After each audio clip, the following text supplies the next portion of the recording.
टिकावाली अइला सासुर डिबिया में मुनि के खोली के देखवा नात गाली देबै चुली के खोली के देखवा नात। टिकावाली अइला सासुर डिबिया में मुनि के खोली के देखवा नात गाली देबै चोली के खोली के देखवा नात।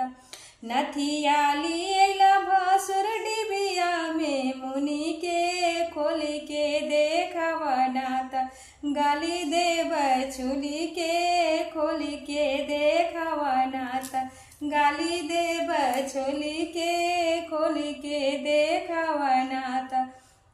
हरवाली अइला देवरू डिबिया में मुनि के खोली के देखवा नात गाली देबै चोली के खोली के देखवा नात गाली देबै चोली के खोली के देखवा नात।